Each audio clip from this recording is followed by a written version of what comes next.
Mesdames et messieurs, nous nous rassemblons aujourd'hui pour honorer la mémoire de héros méconnus.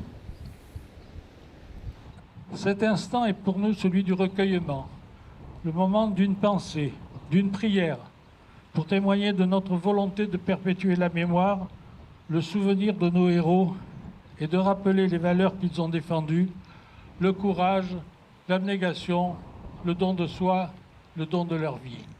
Merci de votre participation. Christian Pelissier n'avait que 4 ans lorsque son père Marcel, un lieutenant des forces françaises aériennes libres, basé en Angleterre, a été tué en 1944. Merci. Non, on n'a pas de tort. L'avion et son équipage est tombé dans la mer du Nord. On ne connaît pas les circonstances de l'accident.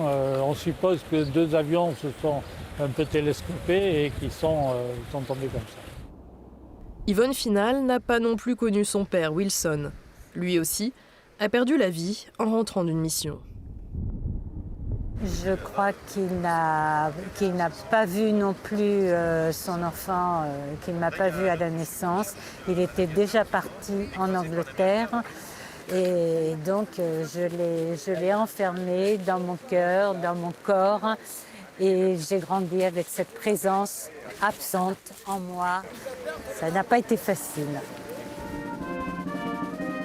Orphelins de guerre, Christian et Yvonne font partie de l'association des groupes lourds, ces groupes de bombardement lourds de l'armée de l'air française. Chaque année, ils se réunissent à Grand-Camp-Mézy pour rendre hommage à ces aviateurs. Le 6 juin 1944, ces Français ont eux aussi participé au jour J en bombardant une batterie allemande située dans cette ville côtière. Notre souhait, c'est de faire connaître aussi cette histoire, cette triste histoire qui est peu connue. On parle bien entendu du débarquement, on parle des Alliés, mais on ne parle pas des Français, on ne parle pas des aviateurs. Les aviateurs sont pratiquement ignorés. Nous sommes des étudiants et des professeurs, des paysans et des boulangers, des soldats fidèles et des ouvriers. L'histoire de ces hommes débute en août 1943, lorsque des aviateurs français basés jusque-là en Afrique du Nord intègrent la Royal Air Force. Transportés d'Alger à Liverpool, ils débutent un entraînement intensif, puis sont affectés à la base d'Elvington, dans le Yorkshire. Dans la nuit du 5 au 6 juin 1944, 95 aviateurs du groupe Guyenne s'envolent à bord de leur Halifax pour bombarder les défenses allemandes dans le secteur d'Omaha Beach. Dans la soirée, un autre groupe de 81 aviateurs s'envole à nouveau pour attaquer la gare de Saint-Lô.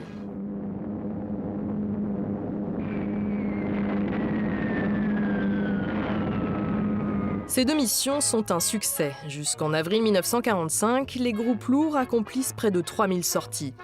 De cette épopée, il ne reste plus que 2 membres encore en vie. C'est la date du 8 mai. Association des Français libres, juin 40, 8 mai 45. Jean Caillet avait 20 ans en 1943 lorsqu'il a décidé de répondre à l'appel du général de Gaulle. J'ai quitté la France pour aller en Espagne, à travers la frontière franco-espagnole, parce que je voulais échapper à tout ce qui pouvait arriver et rejoindre les forces combattantes de l'extérieur dans l'Afrique du Nord. Après bien des péripéties, il finit par allier le Maroc, où il apprend qu'une unité de l'armée de l'air, avec des bombardiers français, doit quitter l'Algérie pour l'Angleterre. Le jeune homme demande à la rejoindre, mais son état de santé ne lui permet pas de devenir pilote. Et j'étais mécanicien de précision, mécanicien équipement.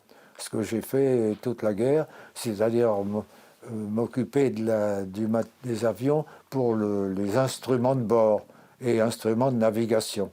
J'ai fait mon travail, je crois que je n'ai pas démérité, même si je n'avais pas les mêmes risques que ceux qui étaient navigants. 80 ans plus tard, Jean Caillet regrette lui aussi que les groupes lourds ne soient pas plus connus. Les Français, on sait peu de choses sur eux parce qu'il n'y a pas eu de propagande de fait, quoi.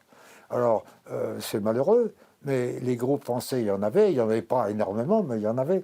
Et ils étaient à la pointe du combat avec des pertes en vie humaine pour ceux qui étaient navigants.